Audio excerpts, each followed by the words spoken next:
we present Rosemary Miller as Mollie Regan, Edward Bishop as Stanton Laird, and David Spencer as David Cope in Beyond the Black Stump, a novel by Nevil Shute, adapted by Stephen Grenfell.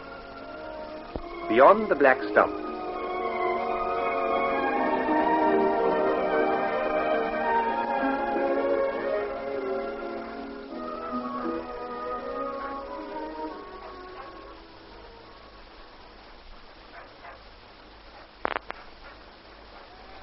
Mrs. Regan, Spinifex Joe. Driving as though the deal himself was behind him, as usual. And there indeed, Mrs. Regan, he may well be. As long as he's got my kerosene, he can have all the deals in hell chasing him. As you say, ma'am. You got my kerosene, Joe? 2 kilo. Secret deal for petrol, that all right? Aye, that's right. Let's have the meal. Okay. Then you can have a cup of tea. Pat and the boys will be down in a minute to unload. Here's the mail. I'll salt my letters, shall I? Aye, David, you do that. And you, Mollie, pour a cup of tea for Joe. Plenty of sugar. Right. Letter for you, Judge. And your usual English newspaper. Thank you indeed. My sister's a very regular correspondent, is she not? Aye, she's that. Oh, here's Pat and the boys, Joe. They'll unload the drums. Righty-ho. Get the bottle, Mollie, and the cold water and glasses. Right, Ma. Morning, Mr. Regan. Morning, David. What's that you got there, a baby kangaroo? A long-legged mouse like this. What else would it be? The kindest hopper this side of the Black Stump. Here are your letters, Pat. Thanks. Hey, in the name of God, what would this one be? The man's too proud to admit he needs glasses. And what would a man of my age be needing glasses for? To read, of course. On the envelope it says Bureau of Mineral Resources. Bureau of what? Oh, I know. It'll be from those people who were here a while back, fussing about after the oil. God mend them. They'll not be after coming back here again. It may say in the letter. I'll open it then, moment. Let's have some grog in the meantime. Right, Dad. It's from that man, Bruce, who was here before. Here you are, Dad. Thanks. Well, woman, what does he say? He says he's coming here in about 6 or 7 weeks' time, and he's bringing 6 Americans with him from the Topeka Exploration Company. What for, in the name of God? To make a seismic survey. Huh? He says there'll be a party of 7 with 3 trucks, and they'll be working on our land about 14 miles west of the homestead. Oh, did you ever hear the like of that? Oh, that's what he's written here, Pat. And he says at the end that the survey will decide whether they drill a test well here or not. Well, you can damn well write straight back, woman, and say that they're not wanted here. I'll have no part of them. No part at all. I doubt if we have any right to refuse them, Mr. Regan. Is that so now? We hold this land on a pastoral lease. There's a clause in the agreement that reserves the mineral rights to the state of West Australia. That binds us to give reasonable access to the land for the exploitation of the mineral resources. And would you call it reasonable that they should send Americans to Lara Station? Some Americans are very pleasant people. I met a bishop once, an Episcopalian, who was quite charming. A bit mundane, I'm afraid. Very, very mundane.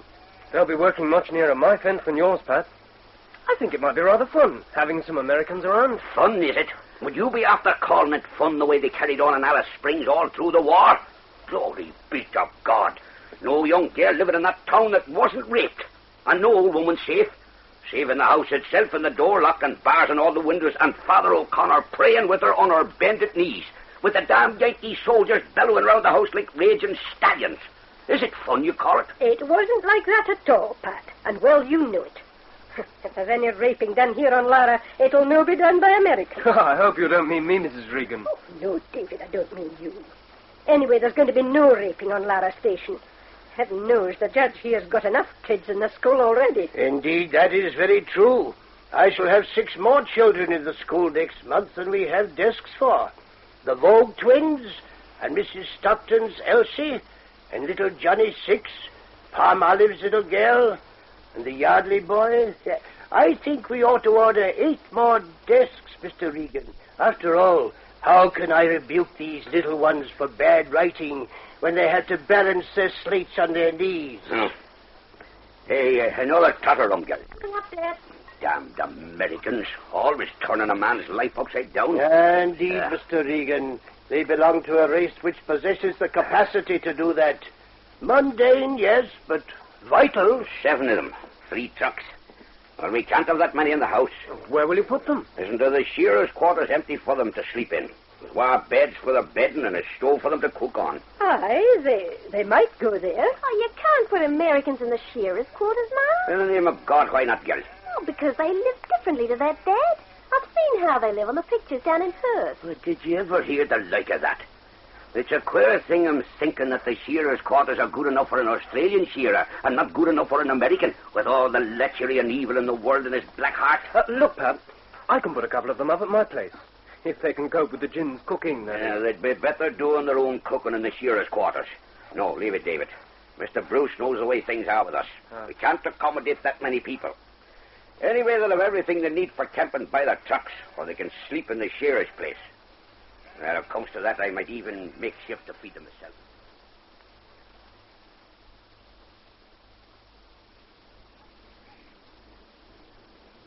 You like the convertible your mother and I got for you, son? Oh, yeah, you bet, Dad. She'll pass anything on the highway, except maybe a gas station. Sure, Dad. I already tested her out, remember? You want to take it easy with that kind of automobile. Sure. Your mother was very touched, son, to notice just now you still have that Bible she gave you 3 years ago before you went out to Arabia. You read it a lot? Well, now and then. Funny, isn't it, Dad? Whenever you look in the Bible, you seem to find a sentence or a phrase that applies to your own life. I know. Take this bit I came across just now. Here it is. The sun shall not smite thee by day, nor the moon by night. That means Arabia, I guess. And here, the Lord shall preserve thy going out and thy coming in from this time forth and even forevermore. He did that, son. Yeah, I guess he did. The motor that failed in that plane bringing me back from Arabia might have failed way out over the Atlantic instead of only 30 minutes before we were due to land at Lisbon. This is my rest forever. Here will I dwell, for I have desired it. That's true, too, Dad. I'm home again. Among your own folk, your own friends. Yeah, it's really a great feeling. Really great. Say, talking of friends, you don't happen to know when Chuck's due back from Texas, do you, Dad? Chuck Sheridan? Not for another month, I'd say. Chuck and Ruthie, how are they making out these days? Fine, I guess. Except what? Well, son, you know Chuck. He's still a lieutenant in the Air Force and likely to remain just that, I'd say. But Chuck had a swell combat record when he flew jets in Korea. Sure, but Chuck's kind of allergic to discipline. You know that. Yeah, I guess maybe you're right. He's stationed down at some big air base near Houston as an instructor. Ah. Last time he wrote, he said he, Ruthie, and their 4 kids would be coming home to Hazel on vacation in September. I can't wait to see old Chuck again. Trouble with Chuck is that every time he rises a mite in the estimation of the Air Force, he gets out of line and they slam him down again. Yeah, that figures. One of Chuck's brother officers came here in the early summer to do a little fishing. Seems your friend Chuck is now instructing fighter pilots, and he's developed a particular technique which apparently gives him a great deal of pleasure. A technique that can't be found in the Air Force manual. What is it this time, Dad? Well, around that part of Texas, the railroads are mostly single track. Uh-huh. When Chuck goes night flying, he cruises around till he finds a train rolling along, the single headlight of the locomotive lighting up the track ahead. Mm-hmm. I think I can guess the rest. Correct. Young Chuck retires about 15 miles ahead of the train. Then he brings his aircraft down practically to track level and flies dead straight along the track at the locomotive with only one landing light switched on. Oh, boy. So far, apparently, no engineers actually died of fright, but several have come mighty near it. Yeah. Well, I can understand the way the United States Air Force might feel about antisocial habits like that one. Oh, sorry I took so long to make the coffee. Oh, that's all right, Mom. Dad and I were just shooting the breeze. And you men have the gall to say women gossip. Now take your coffee while it's hot. Thanks, Mom. Your mother thinks coffee should be drunk at 90 degrees centigrade. Yes, I know. Oh, come now. Junior, you just don't know how much you've changed. Not as much as all that, surely. Oh, yes. Those 3 years have made you so brown.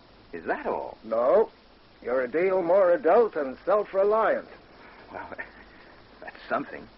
Junior, You think maybe it's time you got to tell us about that letter you got from the Topeka Exploration Company in New York? Oh, yes, I was going to. Did they say where they want to send you after your vacation? Well, they've given me a choice, Paraguay or Australia. There wouldn't be the chance of a job here in the United States. Not unless I get myself married. My company gives domestic assignments to married men with families. Paraguay, Australia. You'll want to think it over a bit. Well, I guess I've done all the thinking I need to, Dad. I'll go to Australia this time. But it's so much further away if you want to come back home on vacation. I like the sound of Australia better, Mom. In a way, as I see it, that part of the country I'd be going to would be something like Arabia. Maybe not quite so bad. We couldn't run sheep at Abuquaya. I don't like the thought of you going back to a place like that. Oh, it's healthy enough. I'd be more scared of getting sick in a place like Paraguay. Marshes and flies and fevers and all that. Sure. Dry place is better. And there's the language, too. By the time you've learned a new language well enough to talk to the inhabitants, it's time to come home again. I guess you're right. Your mother and I were talking about you today when you were downtown. We were wondering whether your work is always going to take you to countries such a long distance away. Well, I guess that depends on how I get on, Dad. Maybe the head office in New York one day, if I make the grade. You'd like a city life if it meant a lot of money? Oh, I don't know, Dad. I certainly wouldn't like living in New York. A small town's best for small town people. Your mother and I, we've been mighty happy here in Hazel. Sure, I know that. But there's nothing I could do in a town like this. I don't know if there's any place in the whole world I'd rather live in. But you've got to be practical. There isn't a single oil rig in 500 miles. As you say, a man earning his living has to be practical. You know something? Huh? When I go, I'd kind of like to see the Hazel Advertiser now and then. Oh, not every week, maybe, just now and then. See what's playing at the movies, things like that. Sure, I'll have it mailed you from the office. You want a Portland paper, say the Sunday Oregonian as well? Oh, well, Dad, I don't know that I'd read it. I guess if I have the Saturday Evening Post and Life and the Hazel Advertiser, that's all I want to read. And your Bible? Sure, Mom. That'll make my mobile library complete.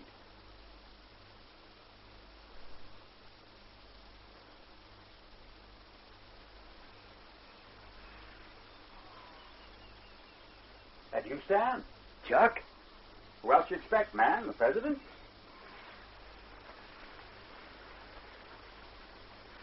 You have any luck, Stan? Oh, I hit one, a bit low, one of the bucks. The arrow went right through him. Good. You bring him down? No, Chuck. I shot again, but I guess I missed. Hey, that's the guy I shot at. I saw he'd been wounded. I got him just behind the shoulder. You and I make a swell pair of hunters. Well, I say we rest up a bit. I'm not used to this kind of terrain. Okay with me. Well, I guess this is where we start to take the fat off, if we're going to get that fellow. Sure. When I get my breath back. I'm a fighter pilot, remember? I don't do this kind of thing every day of the week either. If some of those kids you teach to fly jets saw you crawling around the woods like this with a bow and arrow, they'd think you were nuts. They think I'm nuts anyway. Oh, you blame them? Chuck, you, Ruthie, and the kids, you like it down in Texas? We make out okay. 4 kids. Boy, Chuck Sheridan, the perfect coordinated family man. Cut it out. Stan. Huh? What'd you think of young Tony when you saw him yesterday? You really want to know? Yeah. Well, it seems to me that young Tony doesn't look much like his pa or his ma. That kid's getting to look one hell of a lot like me. Yeah. Ruth and me, we don't say nothing about that. I guess you're the only people in Hazel that don't. Ah, so what? There's nothing anybody can do about it now. I reckon we were all a mite hasty when we were youngsters. Yeah, maybe we were. Anyway, it's all come out okay. You figuring on getting married, Stan? Oh, one day, maybe. There aren't too many girls around the places I work. Ruth and me, yeah. Oh, we get kind of worried sometimes. About me? Sure. Well, what about? Well, it seems like you got the tough end of that deal of ours. Oh, I made out okay. Reckon I got a long ways further than I'd done if I got married in high school. Yeah, maybe so. Yeah, you got the book learning and turned into somebody, Stan. Me? I got Ruth and turned into a bum. I can't figure which of us got the better deal. Okay, you big bum. On your feet. We'll get moving after that buck and shift some of this fat I spoke about. Roger.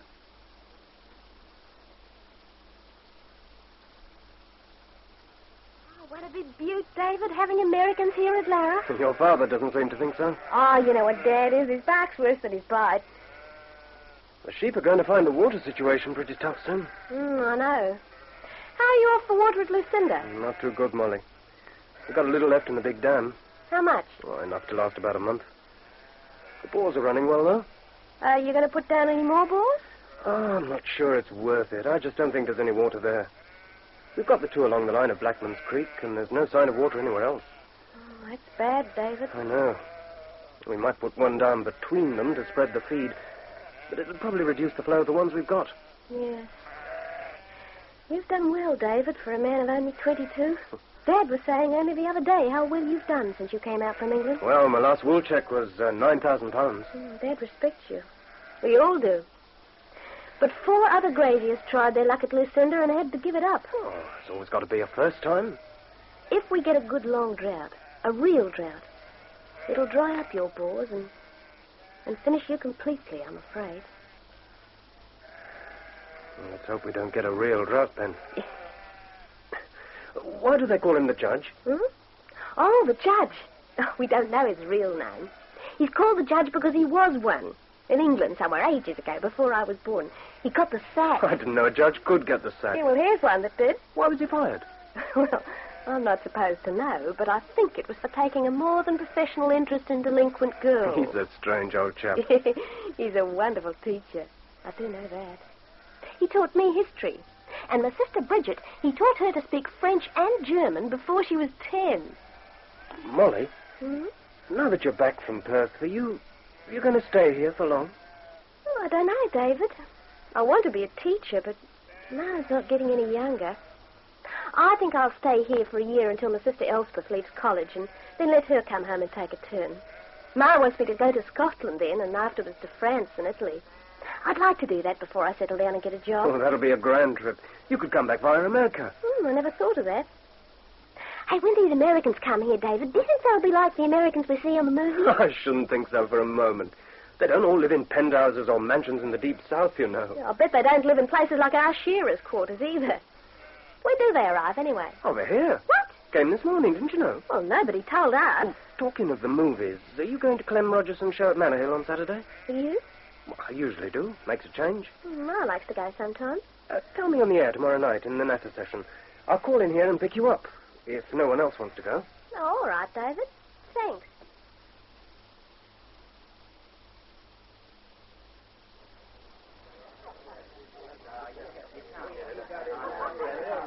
Hello there, Molly. Oh, hello, Mr. Bruce. Enjoyed the show? Yes, it was beautiful. You, David? Yes, I did too.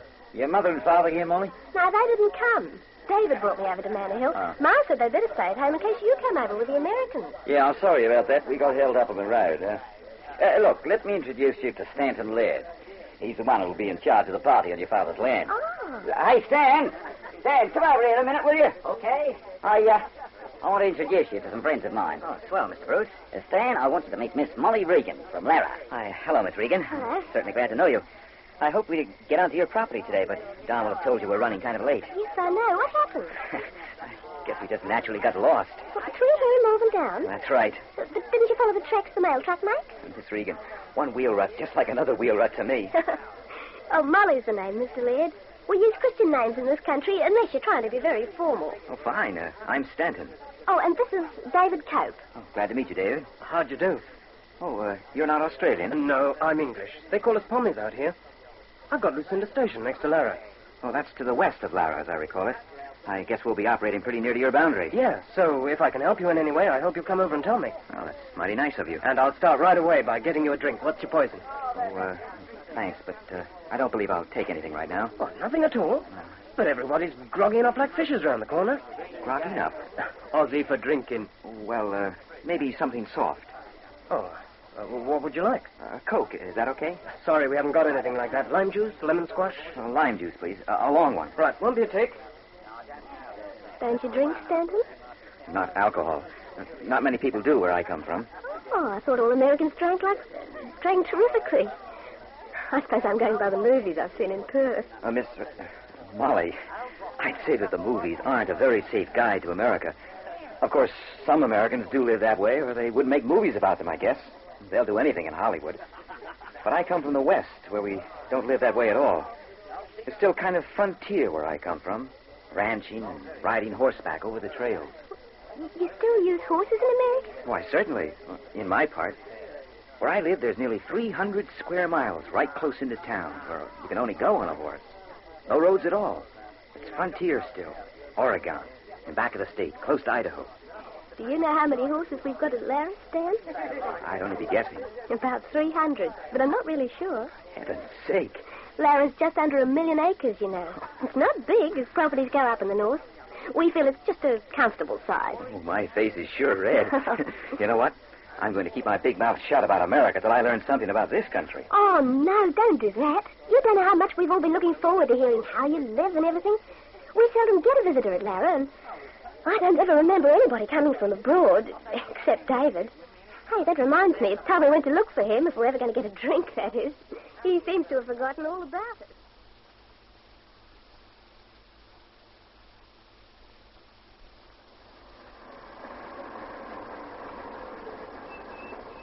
Should be around about here, shouldn't it, boss?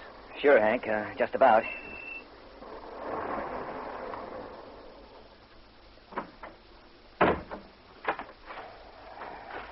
Over there, see? That's the big limestone outcrop I showed you on the air photograph. I get it. Okay, down this spur, towards the flat country over there, seamed by that dry riverbed. Beneath that big limestone spur. Yes, I'd say a camp down there would be as good as anywhere. There's not much life around, is there, boss? Oh, Hank, just us. And a few Australian sheep. It's going to be kind of lonesome. Sure is. Well, I guess this is it. This is what we've come for. You run a line of shots across the valley, boss? See where that limestone goes? Maybe. We'll make our camp down there by the dry riverbed for a start. Okay. Let's go then. I got the gin to make some tea, Stan. As you say, the folk at Lara haven't broken you into rum yet. No, not yet. Say, do they always drink it that way in this country, Mr. Coke? David's the name, Stan. They drink their rum like that in the Outback. Not down in Perth. It's just like England there. I can't figure out why they're not all nuts, the way they drink this stuff. Oh, don't make any mistakes. The Regans are good graziers, you know. Yeah, I know. That's just another thing I can't figure out. Your own place now. There must be a lot to do on a place like this. Oh, there's a lot to do, all right. I'm at it all the time, from dawn till dusk. It's a bad property, of course. Bad? If it was a good one, I wouldn't be running it at my age. Oh, I get you. Oh, here's your tea. Oh, thanks. 320,000 acres, but very little water. There's over 100,000 acres up your end we can't use at all. Can't use? There's not a single puddle in it. Any rain that falls sinks straight into the ground.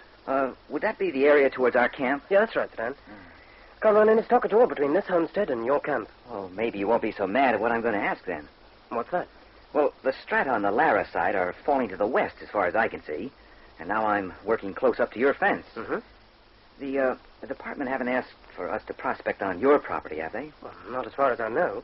You're quite welcome, though. Okay, and thanks. So what about some lines of shot holes for a few seismic readings? That would only mean a couple of trucks on the land and a few small explosions. Well, I can't stop you, Stan, and not that I want to. We've got no sheep there because there's not a drop of water for them. And most of it I've never seen myself. If you go on it, I'd be glad to know what's there. Well, I'll certainly tell you everything we find, Dave. Well, time I was getting back to work. The boys will be wondering if I managed to get myself lost again.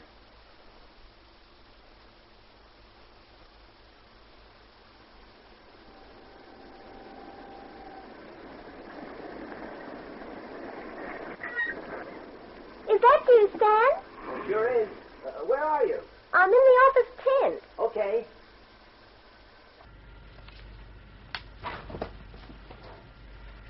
Hello there. I just drove over to collect your laundry, and as you weren't here, I thought I'd look through some of your magazines. Oh, fine. See anything that interests you, Mollie? Oh, yes, Stan. You really do have lovely things in America.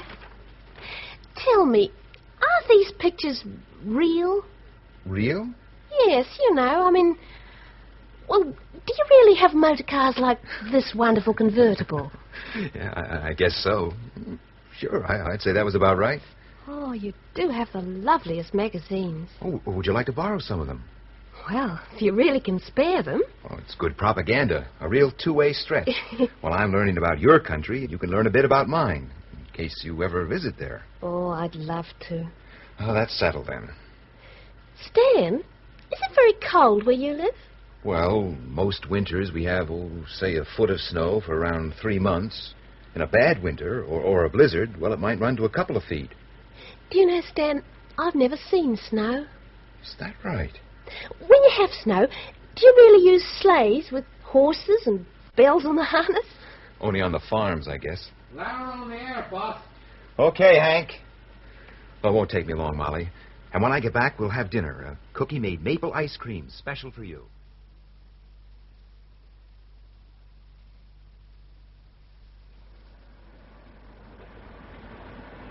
What a lovely night it is, Stan. Yeah, it sure is. Let's stop for a while. Swell.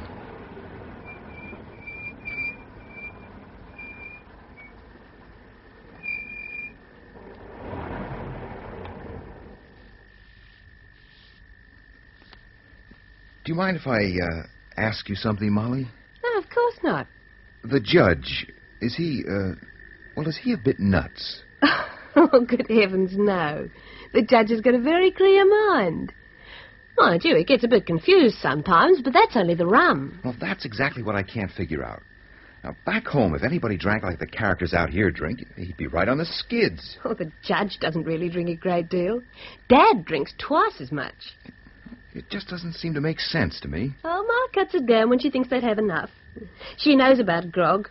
Ma was a barmaid before she married Uncle Tom. I always thought Mr. Pat Regan was your father. Oh, yes, Stan, really. Yeah, I suppose we're rather a difficult family for strangers to understand. You see, after Mike and Charlie and Bridget were born, Ma and Uncle Tom didn't get on very well together. So Ma left Uncle Tom and married Dad. Well, Father Ryan says Ma and Dad aren't really married. We're all mixed here, you know, Catholics. Didn't they get married? Well, they couldn't, because they couldn't get a divorce. Not even a civil marriage?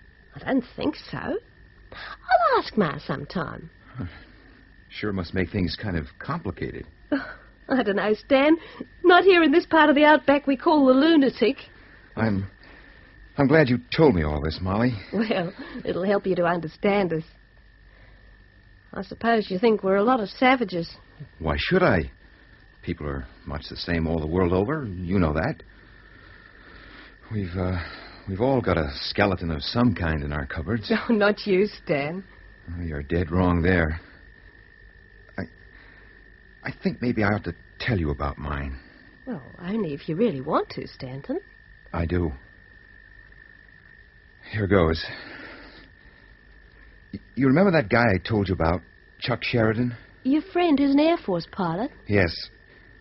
Well, about 12 or 13 years ago, a few months after Pearl Harbor, Chuck and I and a couple of girls, we got in a scrape. Well, what kind of a scrape? Oh, a real humdinger. It would have rocked our hometown of Hazel a mighty sight more than it did if it hadn't been for Pearl Harbor. But I guess the honest citizens had more important things in their minds than the misbehavior of its teenage population. How old were you? Oh, we were all about 16, I guess. There was Chuck and me, Diana Fawcett, and Ruth Eberhardt. Your friend Chuck, isn't he married to someone called Ruth? No, that's right. The same one. Oh, so Diana Fawcett was your girl, eh? Well, not exactly. You see, it's kind of difficult. What happened? Well, Chuck and I were real friends, and you know how it is with kids at that age. We shared all our belongings. Including your girls? Yeah, I guess so. I'd never have believed it of you, Stan. I know. That's just what Mom and Dad said after the inquest. The inquest? Both Chuck and I owned jalopies, and one night we were playing a rather complicated game of touch in and around the streets of Hazel. Diana was driving with Chuck. Ruth was with me. And you crashed? That's what happened. I was coming down 4th Street at 70 to cross Roosevelt Avenue. I hit Chuck's Plymouth broadside on. At 70? Oh, you must have been crazy. No, not crazy, Molly. Drunk.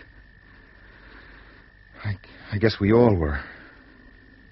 Chuck ended up with a concussion and a fractured shoulder. I was lucky, I guess. Only 3 smashed ribs. Ruth went through the windscreen, and she's got a mess of scars on her face to prove it that'll last her a lifetime. And Diana Fawcett? Diana was killed instantly. What a terrible thing. Indeed it was. When they had the post-mortem, they found Diana was pregnant. Oh, poor kid. And, well, Ruth was pregnant, too.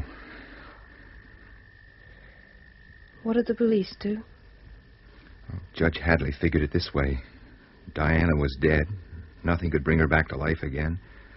Though Chuck and I had killed her, we were all culpable in some way. I guess it seemed profitless to the old judge to start chucking me on the road to the penitentiary. He sentenced both of us to a year in reform school and suspended the sentences indefinitely, subject to the chief of police putting in regular good reports about us. You were lucky, Stan. Nobody realizes that better than me, Molly. You said that Ruth was pregnant, too. So she and Chuck had to get married, eh? Well, not exactly. Ruth had been my girl, and if she was pregnant, I had a pretty good idea of which out of Chuck and me was probably responsible. The Eberhards were playing the hell with Ruthie, trying to pressurize her to say which of us it was. Well, I guess she finally decided Chuck was more fun than me. Anyhow, she said it was Chuck, and they were married as soon as she came out of the hospital. Stan? Yes? You were telling me the other day about this job your father's offered you on his own firm. Oh, yes, I guess I'll be joining him next year. Well, why not now if he needs your help? We got to make a hole first. We're here? Uh-huh. It's just a question now of fixing the exact location. Say, talking about fathers, I guess I'm not anxious to start anything with yours right now. Oh, it is getting late. Okay, let's go then.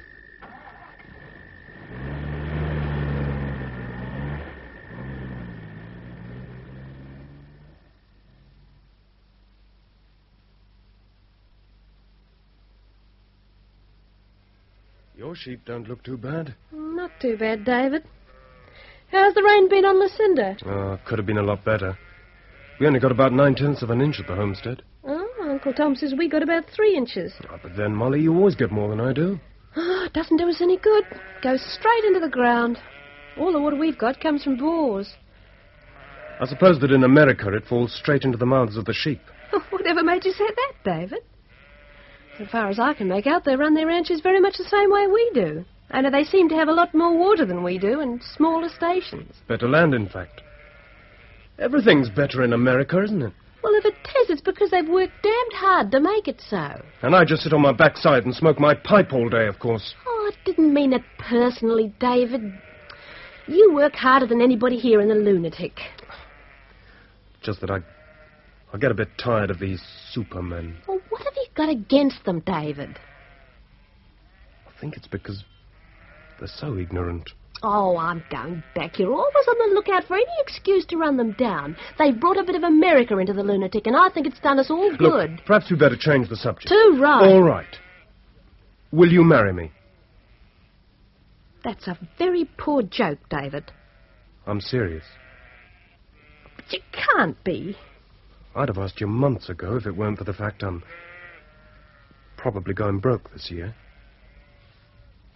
I've been in love with you for a long time, you know that. Yes, I know. Oh, what made you ask me now? Oh, just to remind you I'm still around. Because I've been going round with the Americans. I suppose so, yes. Look, I suppose someday I'll want to get married and settle down. But not for a while. I'm sorry you asked me now, David, because the answer's got to be no. I thought you'd say that. Oh, well, let's forget it. When Elspeth gets through college in a year from now, I want to go to England. I suppose you'd rather we didn't go on meeting. Well, David, if that happened, I'd be sorry, but it's up to you, of course. Look, so long as you realize I'm not marrying you or anybody else for the time being, I don't see any reason why we shouldn't keep on meeting. After all, there aren't so many people our age here in the lunatic, but if you think it's not going to work out, we'll have to give it up. Okay. We'll leave it like that. Good night, David. I'm terribly sorry.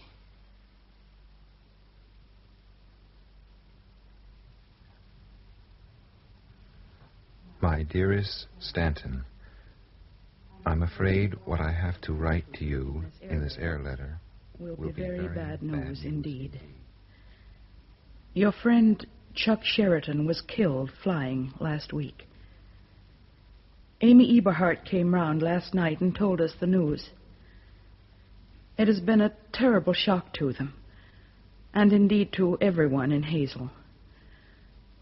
Chuck was stationed at a base called Harrisburg in Texas, and it appears he was instructing the cadets there in night flying. It must have been low test flying, or whatever they call it, because Chuck collided with a train. Amy was all broken up, of course. She never did like flying, so they've gone down by the Limited to arrive Thursday morning. She said it was a terrible accident, because one wing of Chuck's airplane hit the smokestack of the locomotive, and the airplane rolled up in a ball and burned alongside the track, in front of all the people in the coaches looking on. Ruthie, of course, is all broken up. So is everyone in Hazel. I mean, Chuck did so well in Korea, and then to get killed just on a silly training flight. You can't explain it. But God knows best.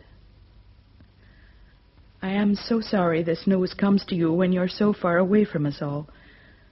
But now that you have decided when your work in Australia is done to come home to help your father in the family business, it won't be for long. I am so glad you've decided to come home, because it is at times like this that all Chuck's friends should be together. All our love, son, and come home soon, Mother.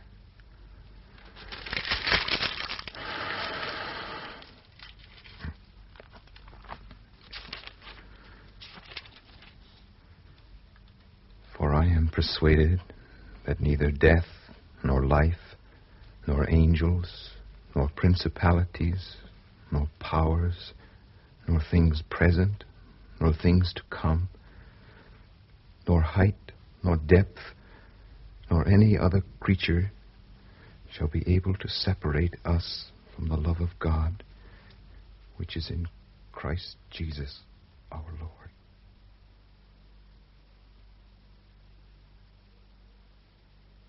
This Anzac Day, boss, must be quite something then. Sure is, Spencer. It'd be a heap of trouble if we didn't stop work. Well, we never stopped to drill for our own Independence Day. Well, I guess Anzac Day is a sort of holy day, too. You know, Independence Day, Thanksgiving, and Easter all tied up together. Well, what do you know? You got the cablegram ready? Oh, yeah, sure. Right here, boss. The operator at Hastings, Jerry Lee, he's been taking down a number of telegrams from various stations. Should be just about our turn. Okay, let's try it then. Okay, I'll switch her on.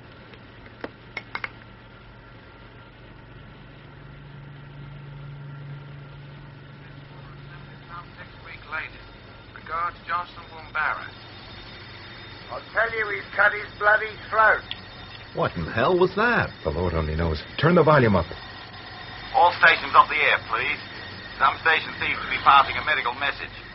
Will that station please come in again and give station identification? Hello. Hello. The bloody thing ain't working. Give it to again, Bert. Hey, you've got to turn that switch to hear. Rec means proceed. This is 6 Easy Dog. Hastings Flying Doctor Service. When you want to speak, turn the little switch low down on the left-hand side to trans. Directly you've done speaking, turn the same switch back to rec. Don't touch anything else on your set. Going fine. Right. Now turn your switch to trans and tell us what station you are. Over. Hello. This is Bert Hancock at Manor Hill. We've got a bloke here who's cut his throat. He's bleeding pretty bad. And young Jim Copeland's gone and marched off into the bush. Hello. Did you get that? Flying doctor here. I got your message. In a moment, I'm going to switch you over to the doctor in the hospital. First of all, though, who was it went off into the bush? Now turn your switch to trans. Now. Over. Jim Copeland, that was. Went off in the middle of the night. Left a note on the cookhouse table. Said he was going back to London. I'll turn the switch now. Flying doctor here. Was this man Copeland walking or riding? Walking. All the trucks are here. He's a young Pommy just out from home, jackarooing. He got a bit full of the grog last night. Well, we all got a bit full. Over. Right, Manor Hill. Hang on, will you, while I switch the radio over to the doctor in the hospital. Won't take a tick.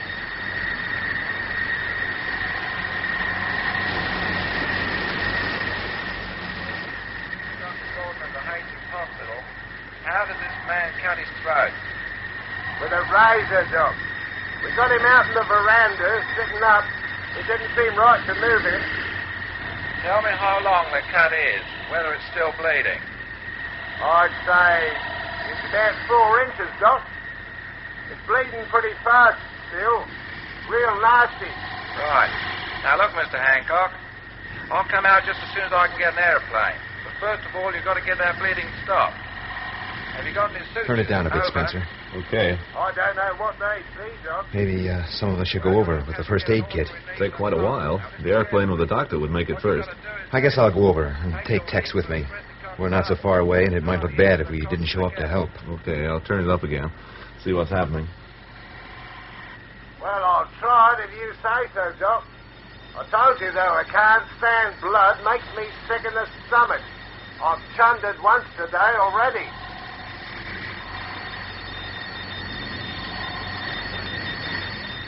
This is Lauder Station, 6CO. We heard the whole of that. Mr. Pat Regan and Miss Mollie Regan are leaving at once for Manor Hill with medical supplies. The journey should take them about an hour and a half in the jeep. I'm afraid those poor boys must have been terribly intoxicated. Over. Yankee 6CO. I'll tell Manor Hill when they come on again. Listening out. Flying Doctor, this is 6QT, Topeka Exploration. We heard all of that. Mr. Laird and one other are leaving right now for Manor Hill. I guess we'll be over there in 2 hours. Over. Thank you, Topex. I'll tell Manor Hill. Listening out. I'll say they were terribly intoxicated. I guess that's what happens in this country when the manager goes off to Perth for Anzac Day and takes his family along. Except at Lara, boss. Lara's different. I'd say they're kind of pickled. It just doesn't do them any harm anymore. Besides, they've got a Scotch ex-barmaid in the driver's seat. Maybe that's what you want to run a ranch in this kind of country.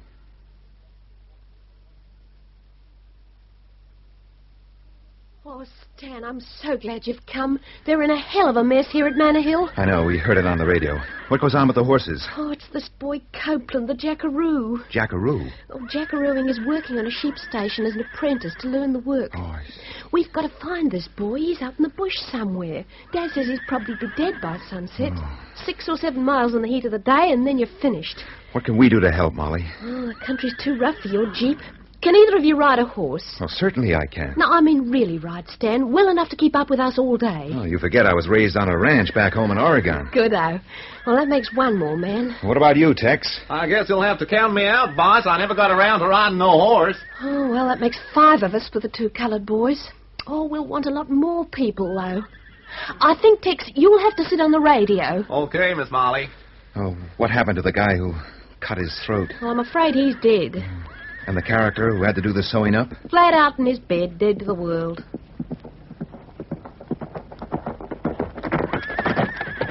Glory be to God, I'm glad to see you, Mr. Laird. You'll not see the like of this between Dublin and the County Kerry, or in the whole of the United States of America either, for that matter. Stan can ride, Dad, and ride well. And Tex is going to stay with the radio. Yeah, isn't that a great mercy now? We'll go up to the homestead now and see if we can talk to anyone on the wireless. It's 10 more men we'll be after needing with their saddles.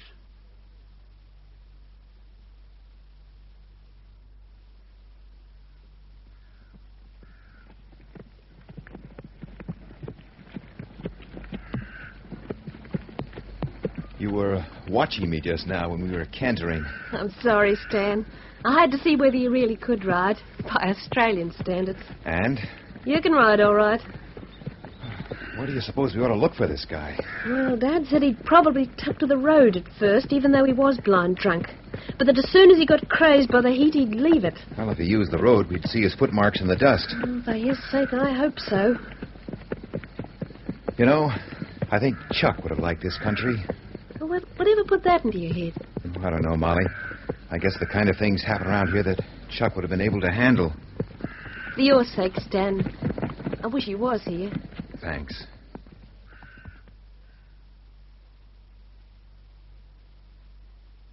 Oh, I don't see we can do any better than go on as we're going, Stan. Well, you're the boss. We must be 7 or 8 miles out, I suppose.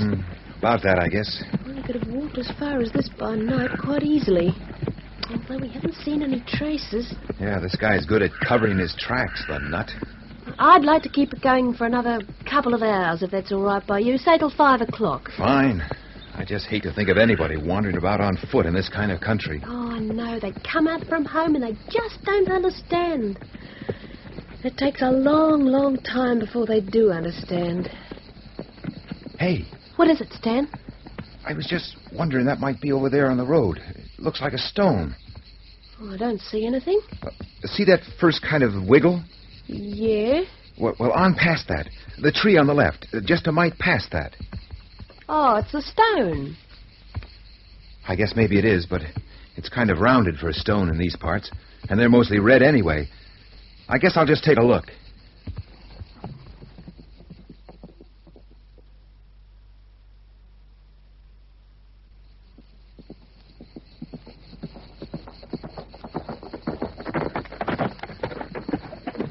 What is it? A service water bottle. And it's still wet inside. Well, then he must have come this way. Well, now we've got to find him. Look, Stan, hang it on that branch of that tree so that we'll know this place again. Now, let's see. We must be about 12 miles out and just past the second creek.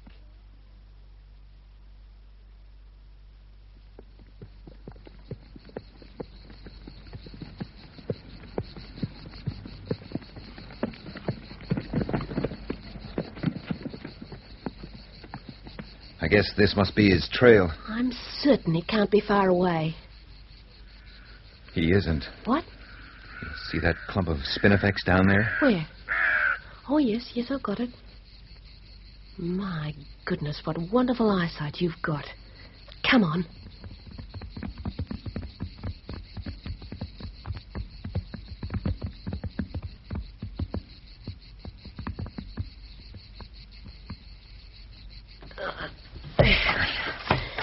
Give me a hand. Okay.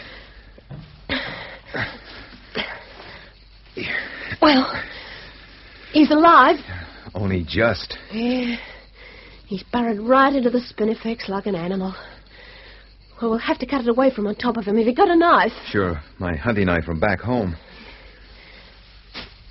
Oh, he's scratched and torn by the spinifex grass. And it looks as though he's bitten half through his tongue. Oh, he's still alive. That's the main thing. Okay. Let's fix the grass. Oh, he needs water pretty quick. Then we better get him up into a sitting position. Righty. Here we go. Here, steady now. Okay. Now, pour some of that water through his teeth. Right. Oh, blast. Oh, you'll just have to try and force him. Oh, he's wasting a lot of water. Hey, what about water? We're both pretty low, Molly. We can get more from the river. It's as dry as a rock. Oh, it just looks dry, Stan, but there's water there, all right. You're kidding. Didn't you see those little holes in the sandy riverbed where the kangaroos had been digging? You mean there's water down there in that riverbed? Oh, yeah, where the kangaroos dug for it. Poor kid, he didn't know that. That makes two of us. Look, Stan, it's only about 1/4 of a mile to the river. Do you think we could get him there? Oh, why, sure. I could carry him that far. Or we could put him on a horse. Oh, it's better to carry him if you can manage it. There. He swallowed a little bit then. Yeah, things are looking up. Now, the best idea is to make a camp down by the river. Yeah, sounds good sense. If we make a fire, somebody's bound to come out looking for us during the night.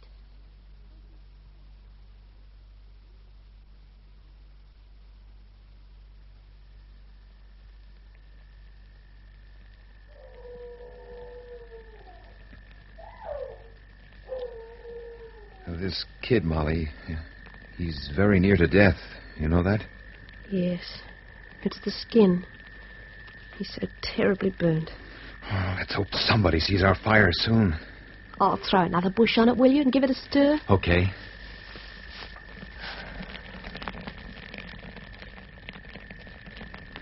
Well, all we can do now is wait. And pray? Sure. And pray. Stan? Uh-huh. When do you think you'll be back in Hazel? Depends on the well. Right now, it doesn't look so good. Oh, you mean you're not going to strike oil? Oh, I wouldn't say that. But all we got so far is traces in the shale. And if there isn't oil here, what'll you do? Oh, I guess I'll resign my job with Top-X, go home, and help my father with his automobile business. Yeah. Yes, I see. That way, I'll be home around July. I'd kind of like to go home and live in Hazel. I guess I've had my fill of hot countries in the oil business. Do you know what that means, Stan?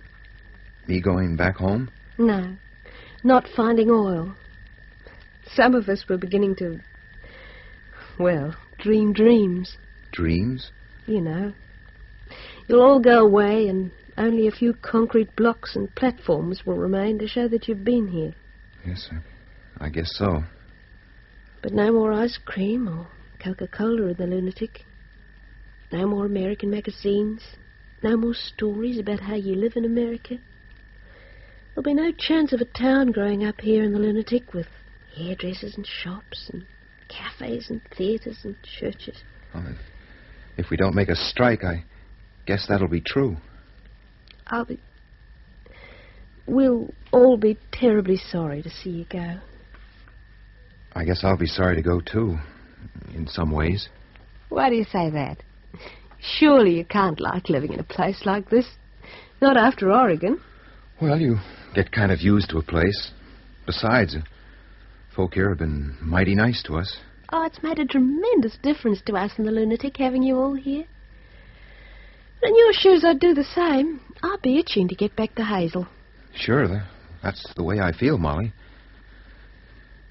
Yet in some ways, I just can't bear to leave. Why ever not? What's so attractive about this place? You. You can't be serious. I didn't mean to talk this way. I'm all of 8 years older than you, Molly, and that doesn't seem right.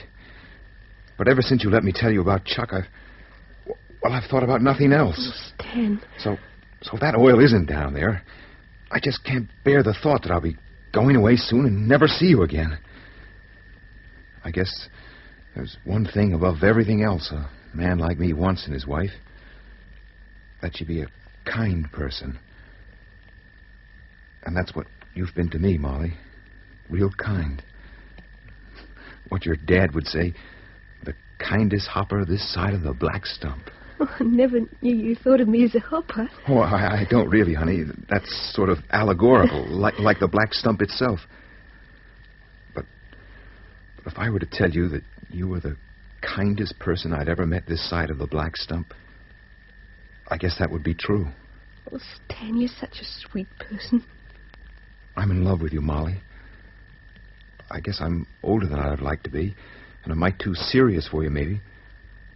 But I do love you very dearly. Oh, Stan. So, will you marry me? Yes, of course I will. Molly. Oh, Stan.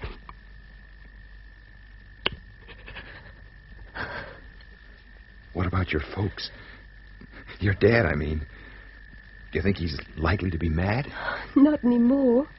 He didn't like Americans before you arrived, but he does now. Well, I must say that sure does take my breath away. A track! What did I tell you? Here, stir up the fire. Sure thing. I knew they'd find us. Hello there. Dad, it's Mollie and Stan. We got the boy here, Dad.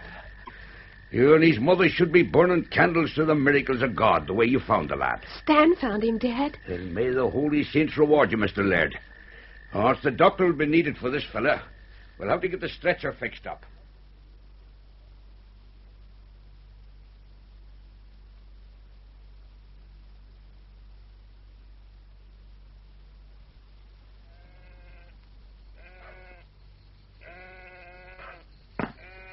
Good afternoon, Mrs. Regan. Good afternoon, Mr. Laird. Come and sit down on the veranda. Thank you. Mollie says she told you about us. Aye, she did that. I told the lassie you were too good a man for her, but it all flowed off her like water off a duck's back. And now, tell me, lad, what made you go and do such a daft thing? Well, I guess everyone goes a bit daft when he's in love. But I'd say, Mrs. Regan, that this is just about the most sensible thing I've ever done in my life. Mm-hmm. Well, let's hope you won't live to regret the day. Now, Mr. Laird, we'd best talk practical politics. Right. There's one or two things to be settled before this goes any further. I guess there might be. When were you two thinking of getting married? Well, I haven't talked this over with Mollie yet, but I'd say the right time to get married would be before I leave here to go home. Mollie tells me you're a Presbyterian. Yes, that's correct, Mrs. Regan. My daughter's a Catholic. Were you thinking of having a Catholic wedding? Well, perhaps a civil wedding would be better. Aye, if the both of you are willing to give up your religious principles, which she's not, and I don't suppose you are. However, leave that be. And let's suppose we get Father Ryan to come here and marry you, for all the ill he thinks of Lara Station. Would your father or mother be coming to the wedding? Oh, no, I wouldn't say so. It's quite a way to come. What it means, then, Mr. Laird, is this. You and Mollie would be married here, and then she'd go off with you to a country she's only read about, married to a foreigner, to settle down alongside relations she's never seen at all. It's a big jump you're asking of the lassie, Mr. Laird. I guess I hadn't thought about it that way. Many a girl's taken a big chance like that and come out of it well, but there's some that haven't. Do you think, then, she ought to visit with us first, in Hazel? My folks would like that. Aye, I was thinking the same thing. I was thinking perhaps if she went back with you and stayed 3 months or so, and then for you to be married in Hazel. And maybe I'd come over for the wedding and see America for myself. Well, Mrs. Regan, I'd like to talk it over with Mollie first. I mean, she'll be traveling halfway around the world with me and staying in hotels and all kinds of places. Some folks might think that kind of strange behavior. If you're thinking of her reputation, Mr. Laird, you can put your mind at rest. My daughter comes from Lara Station, so she's none to lose. Say, Mrs. Regan... But while we're on the subject, laddie, I tell you there's to be no funny business, or I'll see to it she never marries you at all. You needn't think you'll put a chain on her that way. We're well acquainted with bastards on Lara Station. We can always use another. Say, you've got me all wrong, Mrs. Regan. I would never do a thing like that. You would never do a thing like... What happened to the jackaroo, Dad? Is he going to be all right? Oh, by the grace of God, yes. But he's doing fine. Oh, he sends a message to the two of you to thank you for saving him.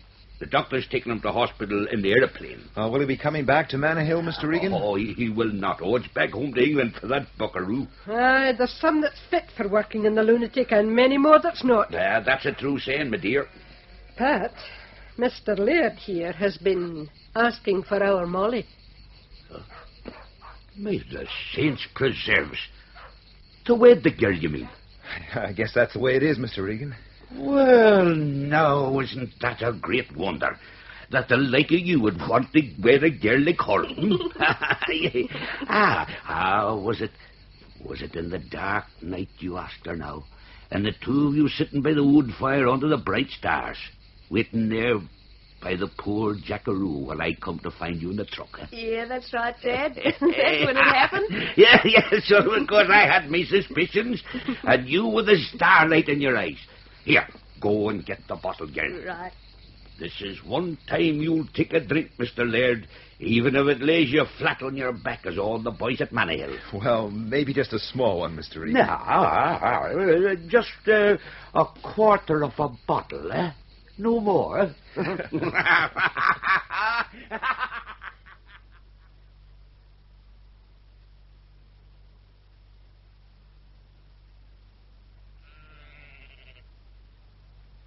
Hi there.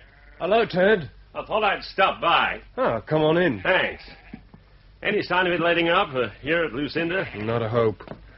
9 weeks at least before we can expect any rain. How's the stock holding out? I lost about 300 last week. Jeez.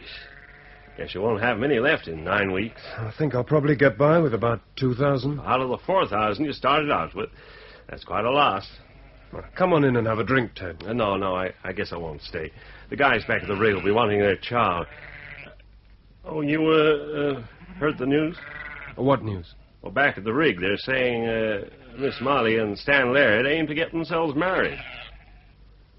Well, I dare say it's true. Do you know when it's going to be? Well, he's going back to stateside in June, so I guess it'll be then. He's leaving, whether there's oil or not? Oh, there's no oil here, brother.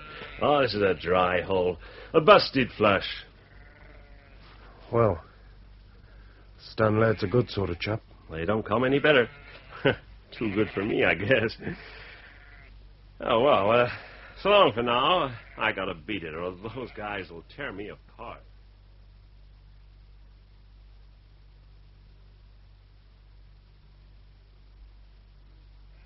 Dad, may I speak to you? Why not? Aren't you me daughter? It's about David Cope, Dad. Could we do anything to help him, do you think? Glory be to God, girl. And why would we be after helping one like that against a normal summer drought, girl? Sure, if we help him this time, he'd be coming to us and expecting help every third year when the rain's short. Yes, I know, Dad, but I would like to help him this time, though. You see, I had to be rather unkind to him, Dad. It's not the time to be unkind to anyone when his sheep are dying off like flies. Was the lad wanting to wed you? Yeah, that's right, Dad. And I had to tell him I was going to marry Stan Laird. The blessed saints themselves preserve us. But is that a reason why we'd take 4,000 sheep upon the property, and them so starved they'd eat as much as bullocks? Yes, it is, Dad, if we can do it. If somebody here was, kind to him now, it'd even things up a bit. How many sheep would we be running now? Oh, hard to say, girl. 33, 34,000. Dad, could we take his sheep and not get into trouble ourselves? Are you still thinking of him, girl? No, of course not. I'm going to marry Stan. Could we help David, Dad? Listen now, girl. I'll drive up and have a look round number 10 bore tomorrow and see how much feed we've got up there. Oh, thank you, Dad. You'll be bringing bankrupt ruin on the Regans, my girl. Sure, we could all live the life of Riley himself if we had no sheep.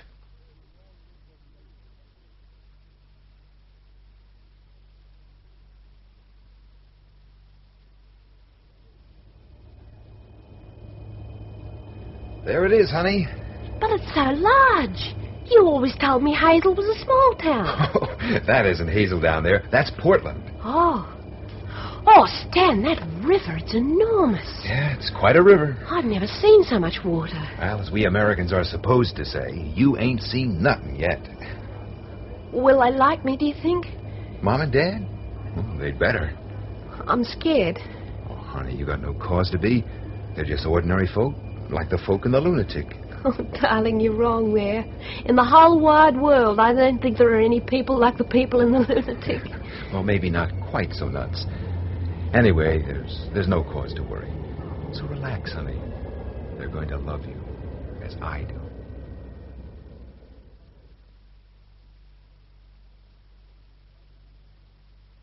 Mom and I had quite an argument about that jacket, Miss Regan. Mr. Laird, couldn't you call me Mollie? It'd be much nicer. Okay, Mollie it is. Junior wrote us in a letter you had bronze hair, so I figured a two-tone suede jacket and a kind of brown would suit you best, but Mom here said green. I was right, too. Sure, honey, then you always are. Anyway, Miss Mollie, you look mighty nice in it. Oh, it's beaut. Oh, you've been so kind to me. I don't know what to say. Ah, shucks, why shouldn't we be? It isn't every day we have a prospective daughter-in-law to visit. I think it's very brave of you, my dear, to come such a long way to meet us.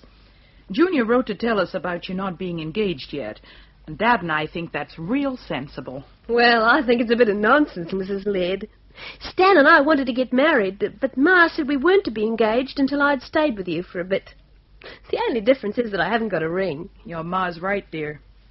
Oh, by the way, if you want to, you can call me Helen, children.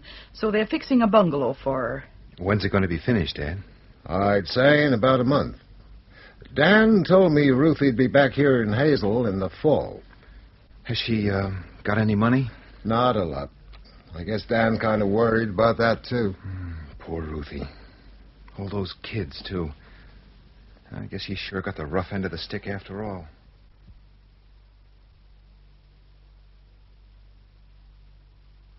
Lucinda Station, near Malvern Downs, Western Australia. 26th August, 1955. Dear Mollie, as far as I can make out, nobody here in the lunatic seems to be writing too much, so here goes. The last of the Yanks have gone now, and there's nothing left of them except a few slabs of concrete on the ground, and the 4 3,000-gallon water tanks I bought off them with some piping and brought over to Lucinda. We had a really good wet after you left, and all the creeks are running, which sort of makes up for the rain we didn't get in the summer.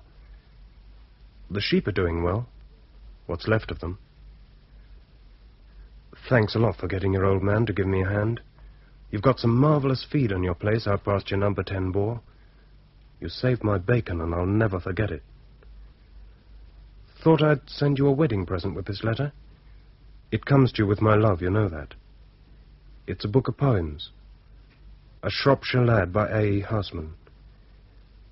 It may not be your first wedding present, but I hope you like it. I've marked my favorite poem in the volume with a faint cross in pencil. Oh, when I was in love with you, then I was clean and brave, and miles around the wonder grew how well did I behave. And now the fancy passes by and nothing will remain, and miles around they'll say that I am quite myself again. I've been going over to Lara quite a bit since you went away. They love getting your letters and hearing all about America. It must be quite a place. It's been pretty dull here since you went away. But your old man says he's going to find me a yellow girl or a good-looking gin, if you can imagine such a thing. So I'll be all right, I suppose. All the best, David.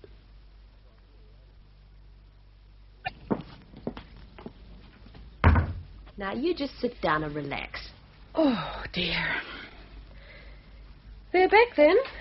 Yes, Amy, Ruthie, the 4 children, all of them. Claudia and I have been there all afternoon helping them to get into the new Eberhard bungalow. Sakes, my dear, if ever there were 2 worn, haggard women and 4 weary, fretful small fry, they're just plumb tired out, all of them. Is there anything I can do to help? Well, Ruthie brought back a whole sack of dirty diapers. Oh, good. I know Ruthie would appreciate it if someone would have put them through a washing machine and hang them out. Right, I'll go round and get them right away. And if you wait 5 minutes, there's a kettle of potato soup that it won't take me a moment to warm up.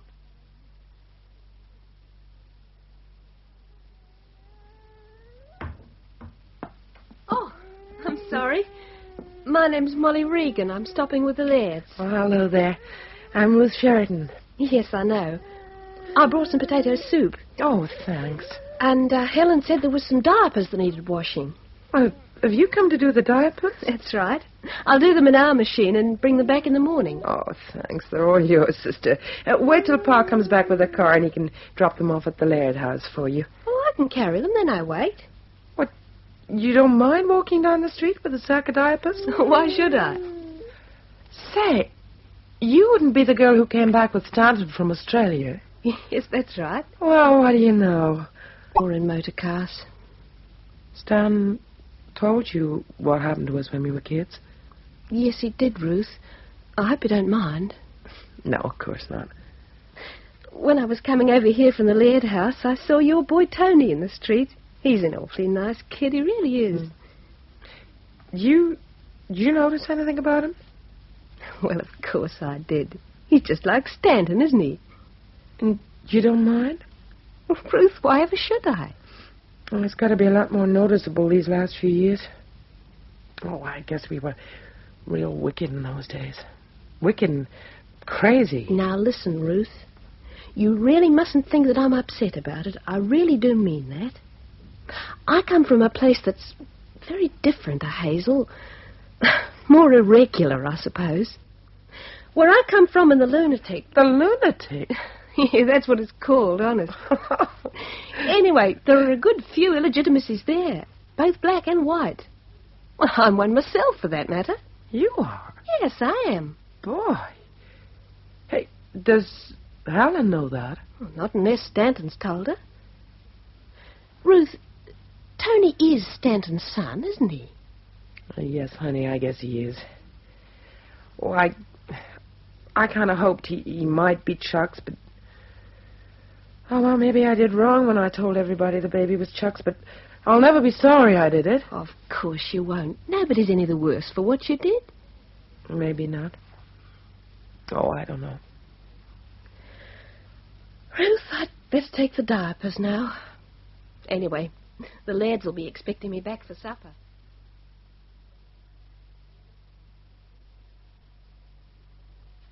Hazel, near Portland, Oregon, United States. When I came into my room just now and read what I'd written, I realized it wasn't the sort of letter I wanted to write. So I tore it up and started again. All day I've been thinking about this letter. I don't suppose you'll understand, but I will try and explain. Hazel really is a lovely little town, and all the people here have been terribly kind to me, especially the Lairds. But a number of things, small things, it's true, have begun to get me down. That's why I just felt I wanted to be alone in the privacy of my room to pour out all I wanted to say to somebody who really knows me.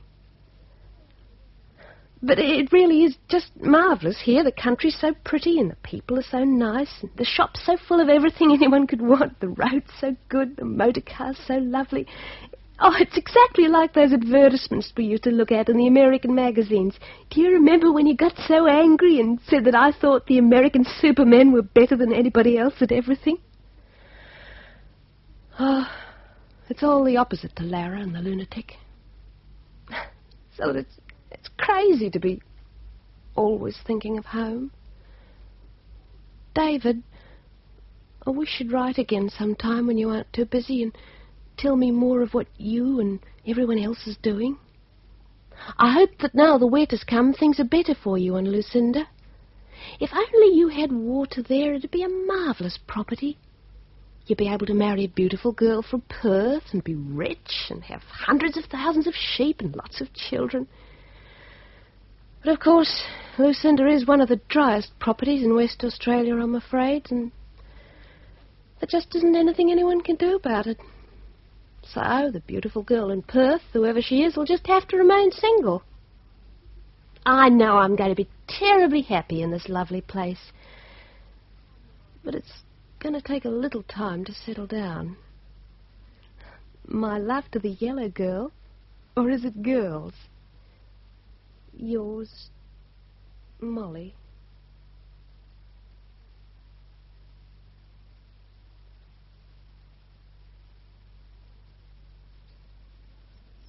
Hiya, Mrs. Laird. Hello there. Mum sent me over to get the diapers. Oh, you must be Tony. That's right. You're the Australian girl that came back with Stan? How did you guess? Oh, I've got the diapers right here. Gee, you look just like an American. Say, what are you laughing about? Did you think I'd be like a coloured girl? I've seen pictures of Australians in school, and they were all coloured. Long spears, and they threw things called boomerangs that come back. Yes, that's right. But there are a lot more whites than coloureds in Australia, just like there are here. I guess I didn't know that. There are a lot of things you don't know, young man. I guess so, Mrs. Laird. Mom said to say thanks for the diapers. Bye now. See you later. He's an awfully nice kid, isn't he, Helen? Why, yes, I guess he is. It's all right, Mum. Stanton told me all about him. Oh, he did? I'm sorry, Helen, but I can't help laughing. Stanton said he wasn't sure if Tony was his or Chuck's, and he meant it, too. As if you couldn't tell just by looking at the boy. Tony is Chuck's son, Mollie. But, Helen, it can't possibly be. Stan must have been exactly like that at his age. You never knew Chuck, Mollie. I guess he and my son were pretty much alike. Oh, it's all right, Mom. You mustn't cry. It's not going to make any trouble whoever his father was. Now, Stan told me all about it a long, long time ago.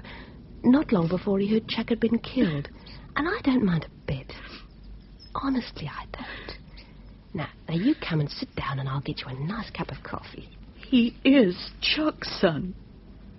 Ruthie always said so, and she ought to know. But it doesn't matter whose son he is, Mom. He's a nice kid, and that's all that matters. You wouldn't want him around the place if he was Stan's child, Mollie. But he's not Stan's. Stan was never wild like poor Chuck.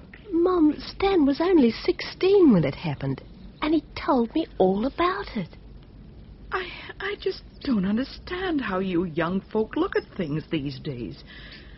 I mean, what would your own folks say if they knew? Oh, don't you worry, Mum. We're quite used to this sort of thing at home. We live a long way out in the bush, you know, on Lara Station. And things happen there that wouldn't happen here. Why, I've got a whole family of half-caste, half-brothers and sisters living with us on the property that we don't talk about too much. I don't mind about Tony.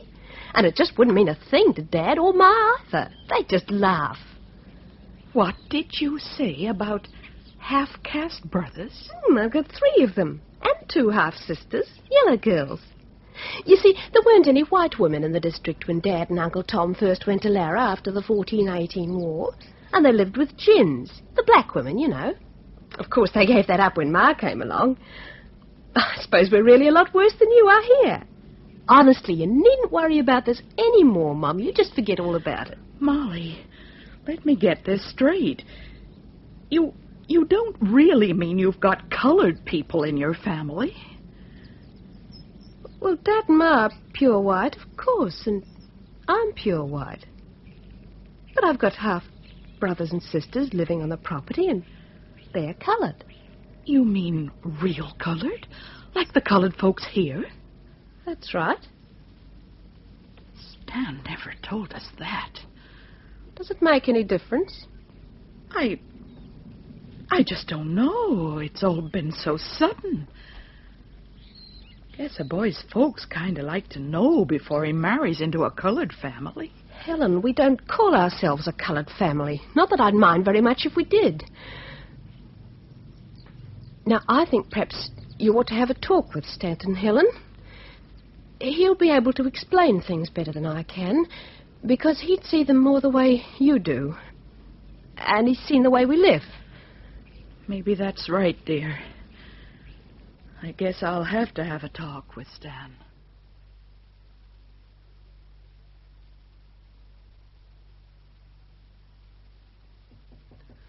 Come in.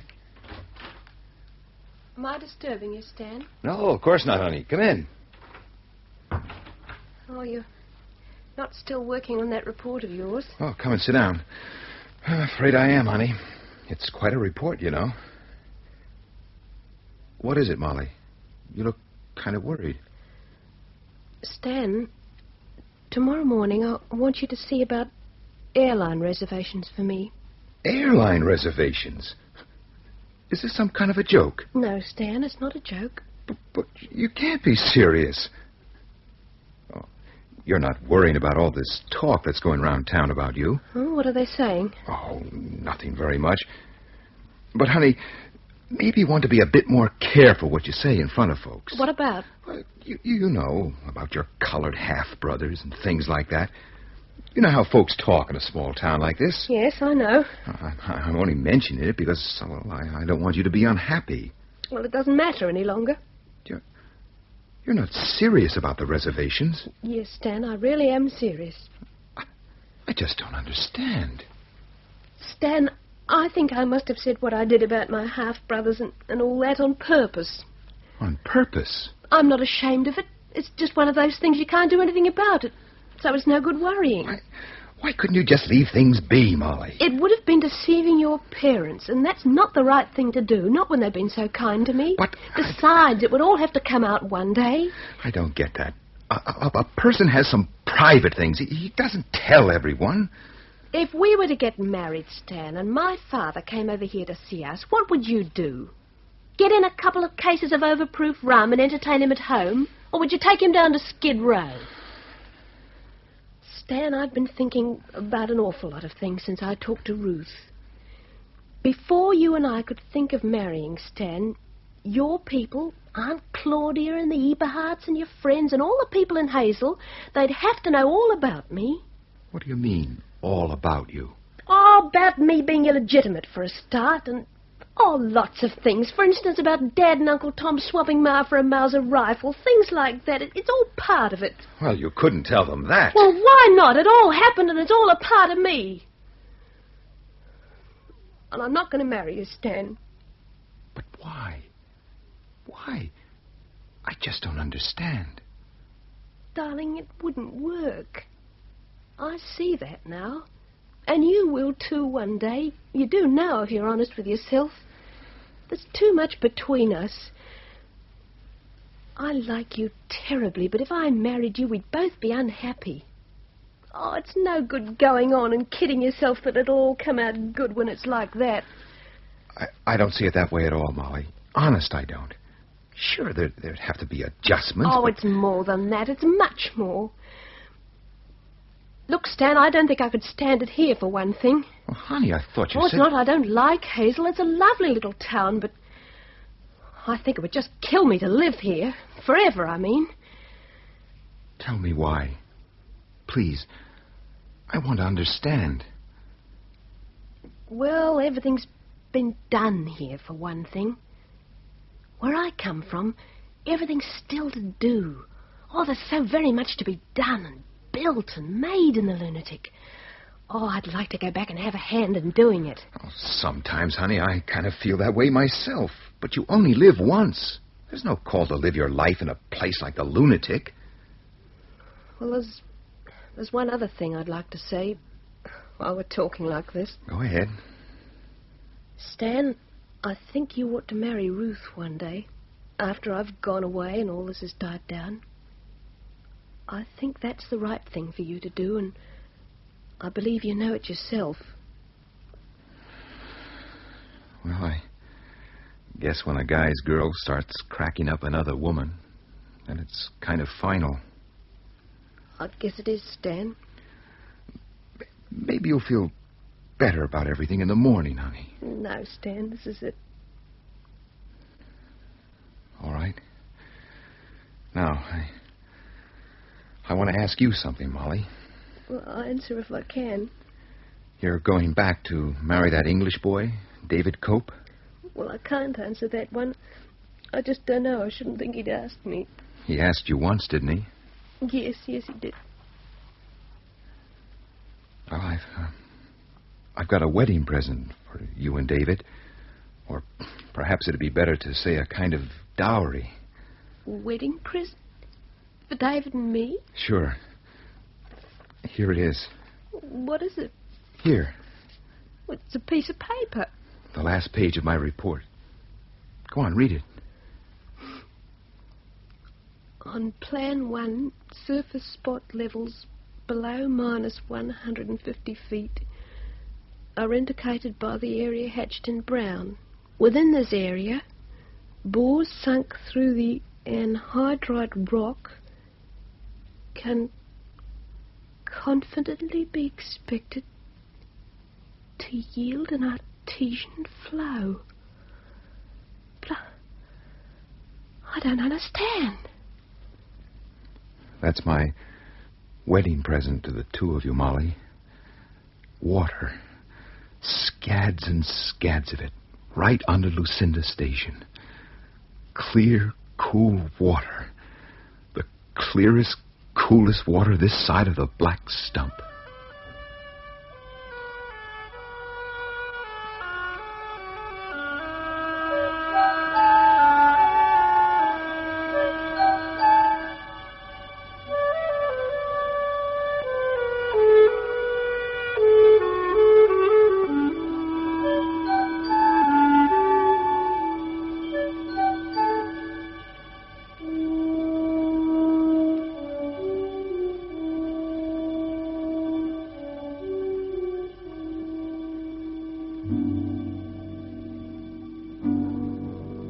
Follows: Jane Regan, Dorothy Smith, Pat Regan, J.G. Devlin, the Judge, Walter Fitzgerald, Mr. Laird, Patrick Barr, Helen Laird, Brenda Dunrich, Chuck Chesterton, Jerry Stovin, Spencer, Stephen Thorne, Jerry, Bruce Beebe, Gordon, Frederick Treves, Ted, Allen Haynes, Ruth Sheraton, Mary Wimbush, Tony, Peter Bartlett. Other parts played by members of the BBC Drama Repertory Company. The play, which was recorded, was produced by Betty Davies.